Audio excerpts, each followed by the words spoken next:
ओम अज्ञानतिमिरान्धस्य ज्ञानाञ्जनशलाकया चक्षुरुन्मीलितं येन तस्मै श्रीगुरवे नमः। नमो ओं विष्णुपादाय कृष्णपृष्ठाय भूतले श्रीमते भक्तिवेदांत स्वामिन् इति नामिने। नमस्ते सारस्वती देवे गौरवाणी प्रचारिणे निर्विशेष शून्यवादी पाश्चात्यदेशतारिणे। वाञ्छाकल्पतरुभ्यश्च कृपा सिन्धुभ्य एव च पतितानां पावनेभ्यो वैष्णवेभ्यो नमो नमः। श्री कृष्ण चैतन्य प्रभु नित्यानंद श्री अद्वैत गदाधर श्रीवासादि गौर भक्तवृंद। हरे कृष्ण कृष्ण कृष्ण हरे हरे, हरे राम राम राम हरे हरे।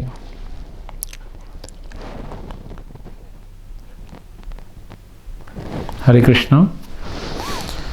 तो सबसे पहले सभी भक्तों को आज के इस अति पावन अति मंगलकारी पर्व भगवान श्री कृष्ण के आविर्भाव तिथि जन्माष्टमी की बहुत बहुत शुभकामनाएं हों।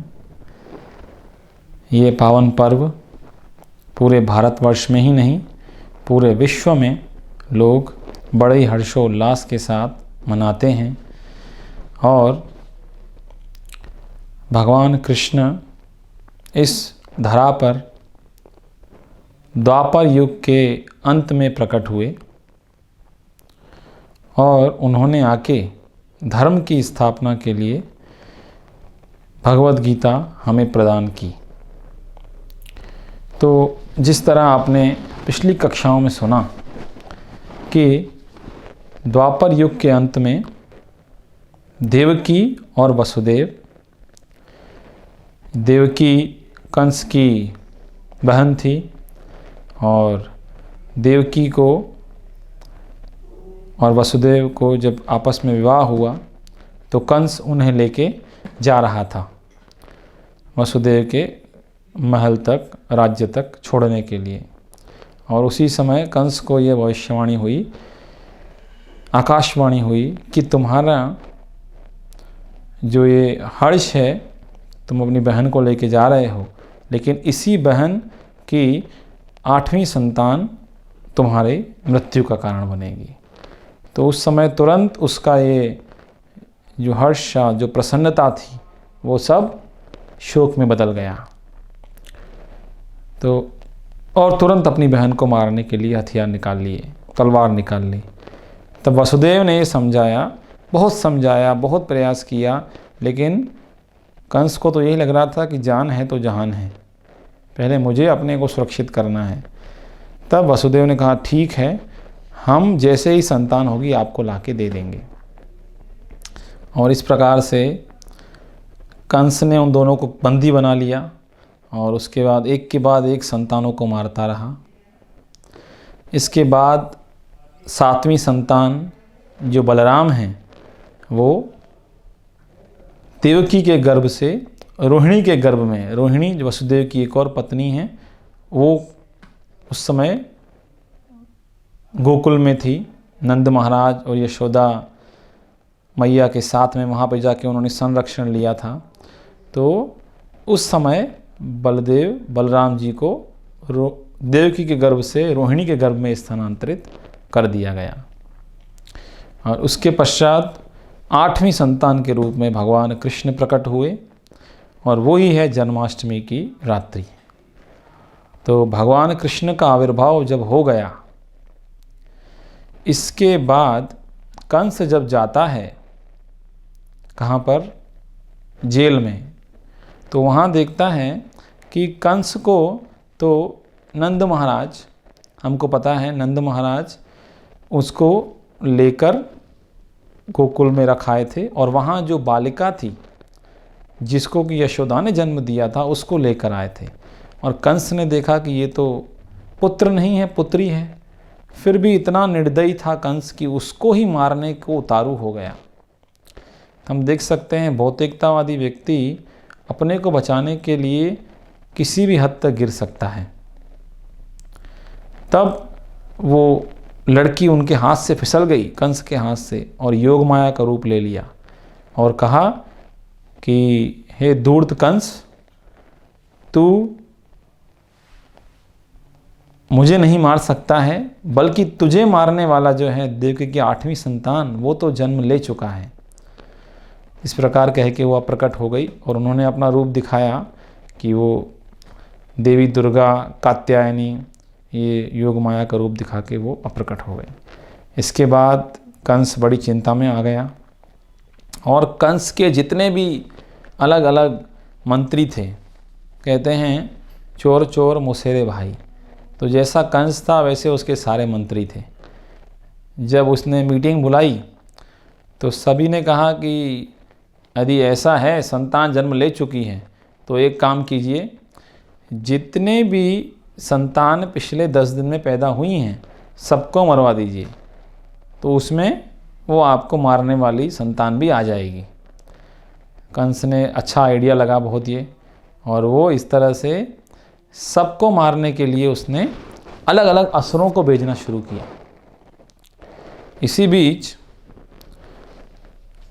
नंद महाराज एक बार मथुरा आए कर वगैरह जमा करने के लिए, टैक्स जमा करने के लिए कंस को, तो उनकी भेंट वसुदेव से हुई और वसुदेव ने कहा, वसुदेव को तो ये पता था कि कृष्ण जो हैं उनको मैं रख के आया हूँ गोकुल में, क्योंकि वसुदेव जो हैं वो लेके गए थे यमुना पार करके और कृष्ण को गोकुल में रख के आए थे। तो उन्होंने कहा कि ये ध्यान दीजिए नंद महाराज कि अभी वहाँ पे बहुत विपदाएं आ सकती हैं, तो इसलिए आप सावधान रहिएगा। तो नंद महाराज ने बोला कि ठीक है। तो इधर अभी वो लौटे नहीं थे, इसी बीच कंस ने एक राक्षसी को भेजा। ये 6ठे अध्याय से, ये जो कृष्णा बुक आप देख रहे हैं, पूर्ण पुरुषोत्तम भगवान श्री कृष्ण, ये श्रीमद् भागवतम का जो 10वां स्कंद है, जिसे कहते हैं भगवान का मुख कमल। श्रीमद् भागवतम की तुलना भगवान के दिव्य शरीर से की गई है, और किसी को भी यदि हमें पहचानना है तो उसको पहचान सकते हैं उनके चेहरे के माध्यम से। तो 10वां स्कंद जो है वो भगवान का चेहरा है, जिससे हम वास्तव में पहचान सकते हैं कि भगवान कौन है और उनकी दिव्य लीलाएं कितनी मधुर हैं। तो इस संबंध में 6ठे अध्याय से बताया है उसमें कि पूतना का वध भगवान ने कैसे किया। तो कंस, जब पूतना आई, जो कंस के द्वारा पहली राक्षसी भेजी गई थी, तो उसने बहुत सुंदर स्त्री का रूप धारण कर लिया, ताकि और सभी को देख के लगा कि ये तो कोई देवी लक्ष्मी है ना। इसलिए किसी ने भी उनको रोका नहीं और वे सीधे नंद महाराज के महल में चली गई। पूतना का एक और नाम था खेचरी। खेचरी मतलब ये जो राक्षसियाँ हैं, खे यानी आकाश, चरी यानी उड़ना, उन्हें आकाश में उड़ने की कला है, तो इसलिए उनको खेचरी कहा जाता है। इसके बाद जैसे ही वो वहाँ पहुँचती है तो उसने बालक को देखा, तो उस समझ में आ गया कि ये बालक साधारण बालक नहीं है। मैंने बहुत सारे बालकों को अपने स्तन पे विष लगा के उनको विष पान कराया है और उनको मार दिया है, लेकिन ये बालक इतना शक्तिशाली है कि सारे ब्रह्मांड को नष्ट कर सकता है। फिर भी पूतना ने तुरंत उस बालक को उठा लिया और उसके मुंह में अपना स्तन दे दिया। आचार्य ऐसा बताते हैं कि जब कृष्ण ने देखा पूतना को तो उन्होंने अपनी आंखें बंद कर ली। क्यों बंद कर ली, इसका अलग अलग कारण बताते हैं कि कृष्ण साधुओं की रक्षा करने और असुरों का संहार करने आए थे। जब उन्होंने देखा कि जिस पहले असुर का मुझे वध करना है या असुरी का, वो एक स्त्री है, तो ये देख के उन्हें, और स्त्रियों का, ब्राह्मणों का, बालकों का, गायों का, ये अत्याचार करना शास्त्रों में वर्जित है, तो इसलिए उन्हें थोड़ा शोक हुआ, इसलिए कृष्ण ने आंखें बंद कर ली। और आचार्य कहते हैं कि कृष्ण को पूतना दूध पिलाने आई थी, तो इसलिए कृष्ण ने उसे माँ की तरह समझा, नर्स की तरह समझा, इसलिए आंखें बंद कर ली। इस तरह अलग अलग आचार्य अपने रियलाइजेशन के अनुसार अलग अलग हमें वर्णन सुनाते हैं और सभी वर्णन सही हैं। क्योंकि ये दिव्य ज्ञान हृदय में प्रकाशित होता है और जो महान भक्त हैं उनके हृदय में भगवान अपनी लीलाओं को प्रकाशित करते हैं। इस तरह से पूतना जैसे ही बालक को उठा के लेके जाने लगी तो तुरंत कृष्ण ने उसको पकड़ा और उसके प्राण पीने लग गए। पहले तो जहर पिया कालकूट, उसके बाद दूध पिया, उसके बाद प्राण पीने लग गए और पूतना एकदम हड़बड़ा गई, छुड़ाने का प्रयास किया, छुड़ा नहीं पाई, बहुत ऊपर चली गई और कृष्ण ने उसको बाहर लेके गए। कहाँ बाहर? कि हमारे इस गोकुल के बाहर चली जाए ताकि जब वो मृत होकर गिरे तो किसी को नुकसान ना हो। तो जब उन्होंने इस तरह पूतना के प्राण निकल गए और वो मृत होकर नीचे गिर पड़ी, उसने अपना आसुरी रूप धारण कर लिया और उसका शरीर 12 मील लंबा था। आश्चर्य होगा हमें, 12 मील लंबा शरीर था।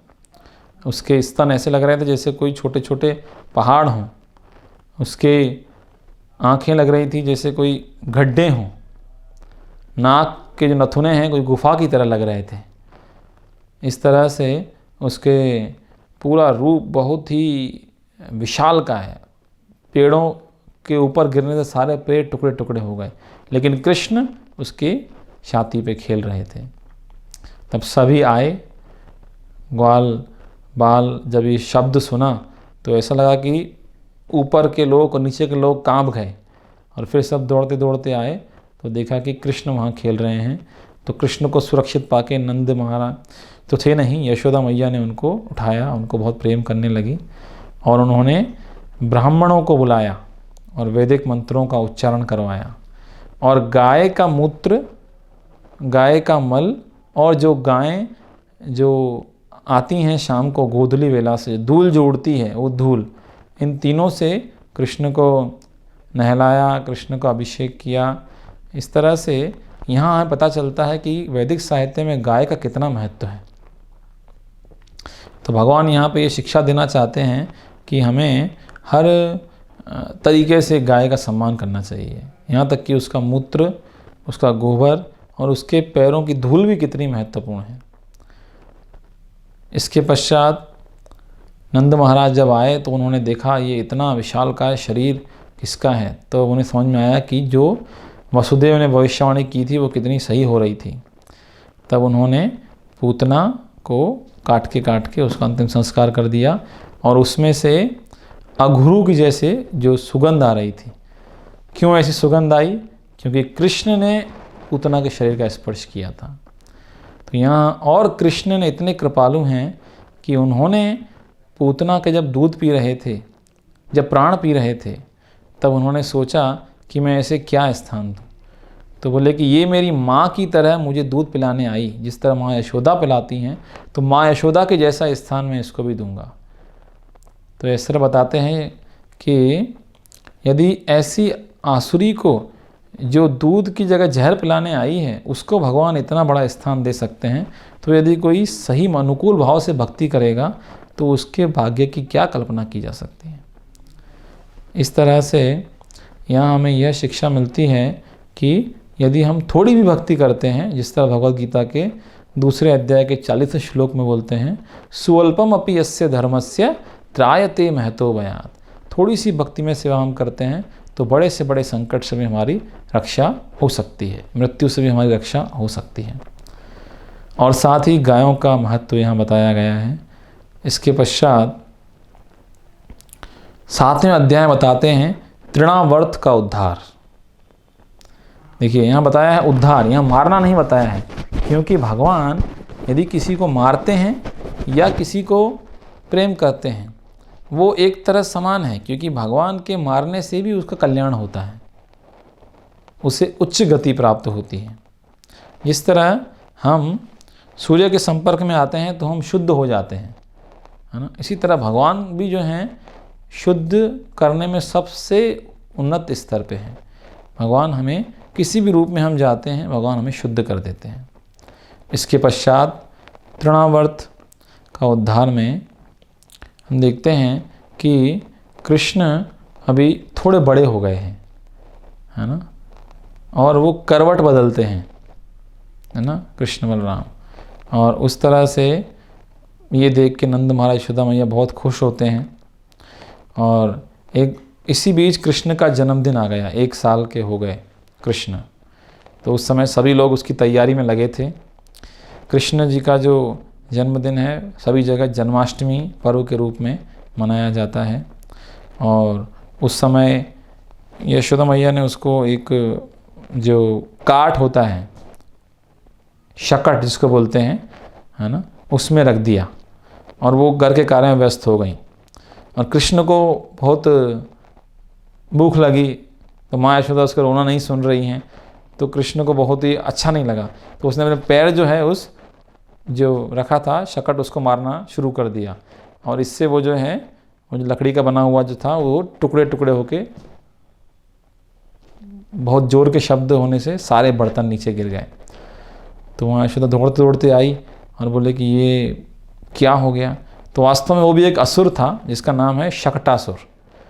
तो कृष्ण ने वो ऐसा रूप लेकर आया था कृष्ण को मारने का उद्देश्य से, लेकिन उसका भी भगवान ने उद्धार किया। और सभी लोग सोचने लगे कि ये कैसे हो गया, इतने छोटे से बालक के पैर मारने से ये इतना बड़ा ये जो रथ जैसा है ये टूट कैसे गया। तो वहाँ जो बालक थे उन्होंने बताया कि ये कृष्ण के पैर मारने से ही टूटा है, लेकिन उन्हें विश्वास नहीं हुआ। यशोदा मैया ने बेटे को उठाया क्योंकि वो रो रहे थे कृष्ण, और उसके बाद ब्राह्मणों से कहा कि वैदिक मंत्रों का उच्चारण कीजिए। और इस प्रकार से उन्हें ये हुआ कि भगवान नारायण जो हैं वो हमारे कृष्ण की रक्षा कर रहे हैं। तो इस तरह देखिए यशोदा मैया ये नहीं समझ पाती हैं कि कृष्ण भगवान हैं, कृष्ण उनके साथ हैं, लेकिन वो भूल गई हैं कि वो भगवान हैं। तो ये भूल जाना 2 प्रकार से है। एक है माया के प्रभाव से, जिस तरह इस संसार में जो लोग हैं वो माया के प्रभाव में मोहित होकर भूल गए हैं कि कृष्ण भगवान हैं। और दूसरा बोलना होता है प्रेम के कारण। जिस तरह नरेंद्र मोदी की जो माननीय प्रधानमंत्री हैं, उनकी माँ जानती हैं कि मेरा बेटा प्रधानमंत्री है, लेकिन उनके लिए प्रधानमंत्री होना या ना होना महत्वपूर्ण नहीं है। उनके लिए महत्वपूर्ण यह है कि ये मेरा बेटा है। अभी भी वो उसे बेटे जैसे ही ट्रीट करती हैं। तो उसी तरह जो वृंदावन है वहाँ की खासियत यह है कि वहाँ सभी कृष्ण को मित्र के रूप में, प्रेमी के रूप में, अपने संतान के रूप में ट्रीट करते हैं। उन्हें इससे फ़र्क नहीं पड़ता कि वो भगवान है या नहीं है। तो उनका प्रेम भगवान की भगवत्ता के ऊपर भारी है। हाँ, तो इसलिए वो भूल जाते हैं प्रेम के कारण। तो ये बिल्कुल अपोजिट है। हम भूल गए हैं काम वासना के कारण और वो भूल जाते हैं प्रेम के कारण। तो इस प्रकार एक दिन यशोदा मैया कृष्ण को साथ लेके गोद में बैठी थी और कृष्ण एकदम से भारी हो गए। एकदम इतने भारी यशोदा मैया उठा नहीं पा रही हैं, तो उन्होंने नीचे रख दिया। इतने में तृणावर्त नाम का असुर जो कंस का दास था वो आया एक चक्रवात के रूप में, भवंडर के रूप में। इस तरह उसने चारों तरफ धूल ही धूल कर दी और कोई किसी को देख नहीं पा रहा है। और उसने इसी बीच उठाया कृष्ण को और लेके दूर चला गया। और यशोदा मैया इस तरह रोने लग गई जिस तरह किसी गाय ने अपने बछड़े को खो दिया हो अभी अभी। आप समझ सकते हैं क्या स्थिति है माँ की जब उसके बालक को इस तरह असुर ले गया। तब कृष्ण तो खेल रहे हैं, उन्होंने असुर को पकड़ा, उसका दबाने लगे गला, और असुर छुड़ाने का प्रयास कर रहा है तृणावर्त, लेकिन छुड़ा नहीं पा रहा है। और फिर वो आके नीचे जब गिरा, चट्टान से टकराया, उसके प्राण पखेड़ू निकल गए। और कृष्ण उसकी छाती में बैठे खेल रहे थे और उसको आके यशोदा मैया ने उठा लिया और वो भगवान से प्रार्थना करने लगे कि भगवान, सब बोलने लगे कि ये हमारे पुण्य कर्म हैं और ये इस बालक के पुण्य कर्म हैं जिसके कारण ये बच गया। और जो पापी लोग होते हैं वो अपने पापों के कारण ही मर जाते हैं। जिस तरह तृणावर्त वो पापी था, अपने पाप के बोझ के कारण ही वो मर गया। इस तरह से वो लोग नारायण की उपासना करते थे। तो ये भी एक बहुत महत्वपूर्ण है कि वैदिक काल में हर घर में भगवान की विग्रह की उपासना होती थी। नारायण, विष्णु, इनकी उपासना के लिए मंत्र पढ़े जाते थे। लेकिन अभी कुछ समय ये सोशल मीडिया, संचार, इसके माध्यम से हम रियल लाइफ के हीरो को तो जानते हैं, लेकिन रियल लाइफ के जो हीरो हैं भगवान कृष्ण, उनके भक्त, उनको नहीं जानते हैं। तो इसलिए ये कृष्णा पुस्तक श्रील प्रभुपाद जी ने बहुत कृपा करके 10वें स्कंद का सार के रूप में प्रस्तुत की है, ताकि इसको पढ़ने से हमें बहुत ही सरल रूप से कृष्ण की मधुर लीलाओं का आस्वादन हो। साथ ही इसमें उन्होंने बहुत शिक्षाएं भी दी हैं। और श्रील प्रभुपाद जी कहते हैं कि यदि कोई इस पुस्तक का सही से अध्ययन करे तो केवल एकमात्र ये पुस्तक आपको भगवत धाम ले जाने के लिए पर्याप्त है। इसी पुस्तक में प्रस्तावना में श्रील प्रभुपाद ये बात लिखते हैं। तो इसके बाद आगे कृष्ण का नामकरण संस्कार 8वें अध्याय में बताते हैं कि कृष्ण को नामकरण संस्कार के लिए नंद महाराज गर्ग मुनि को आमंत्रित करते हैं। गर्ग मुनि यदुवंश के पुरोहित हैं और बहुत ही महान भक्त हैं, बहुत ही वरिष्ठ ब्राह्मण हैं।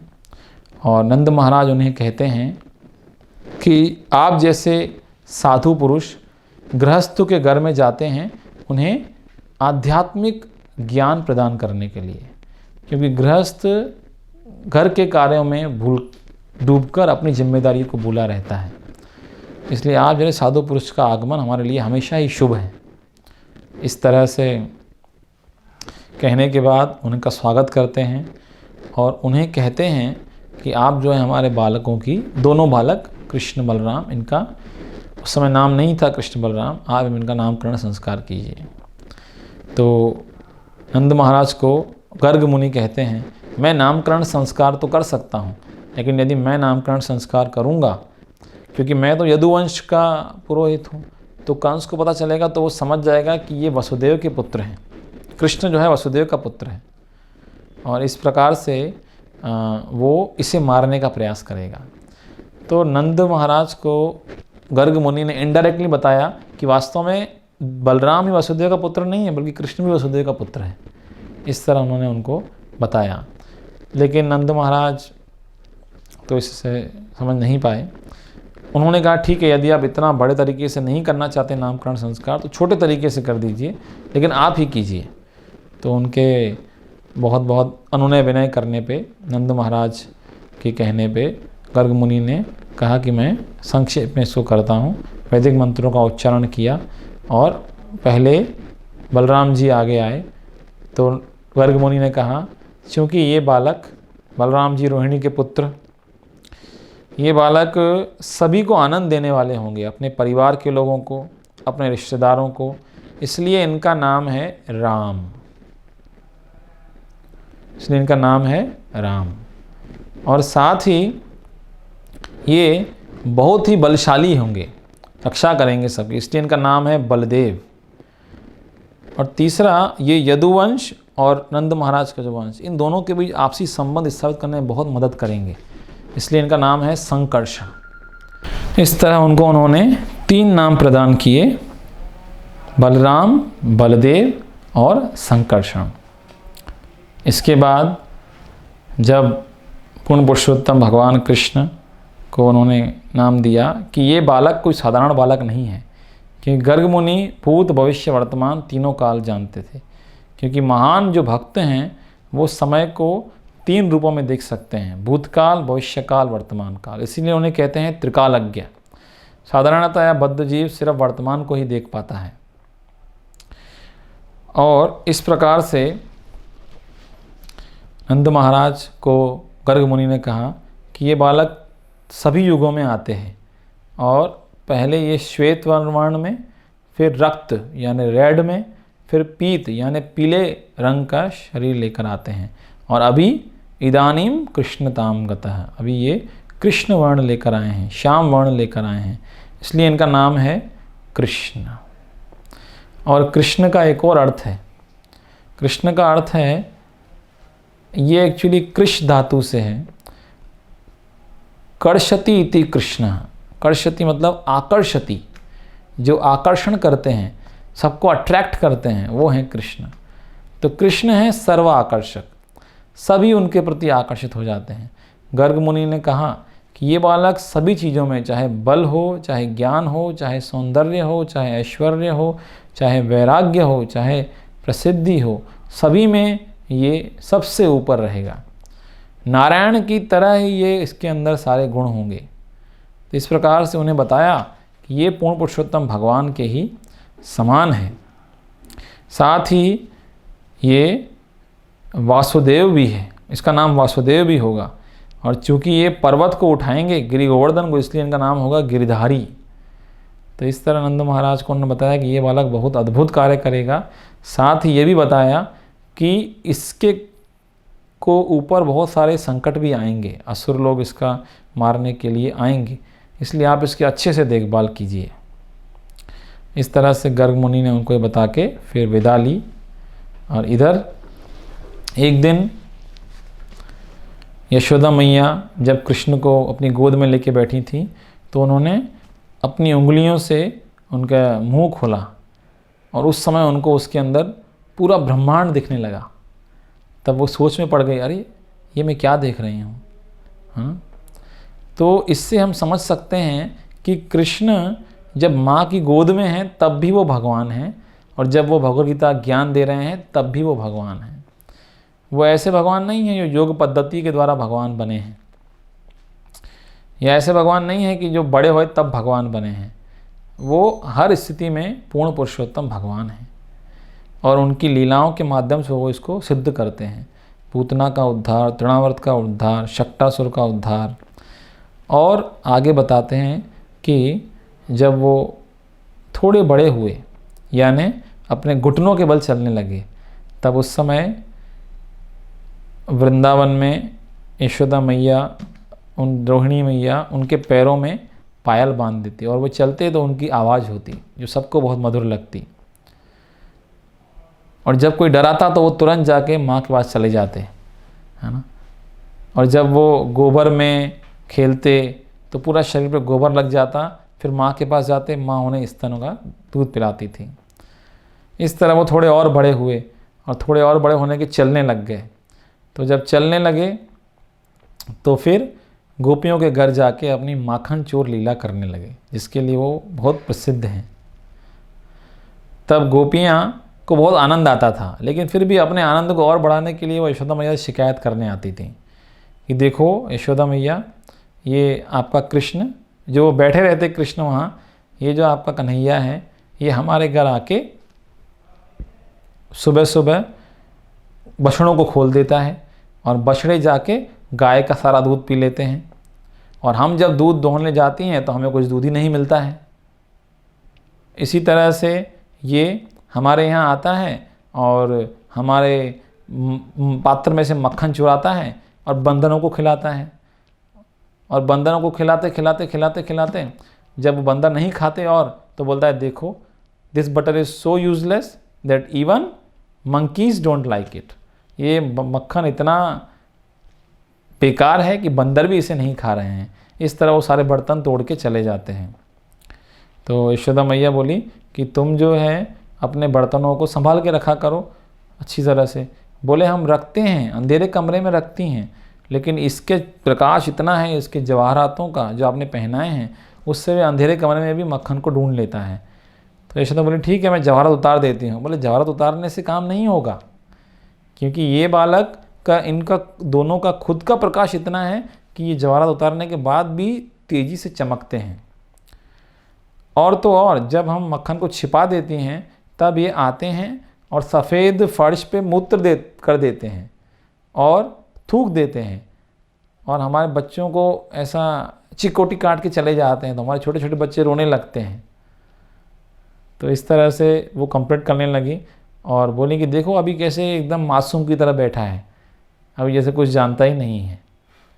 तो इसलिए यशोदा मैया सोची कि डांटती हूँ इसको, लेकिन जैसे ही उन्होंने देखा तो वो कृष्ण को देख के, उसका मासूम चेहरा देख के मासूमियत भरा, तो वो जो है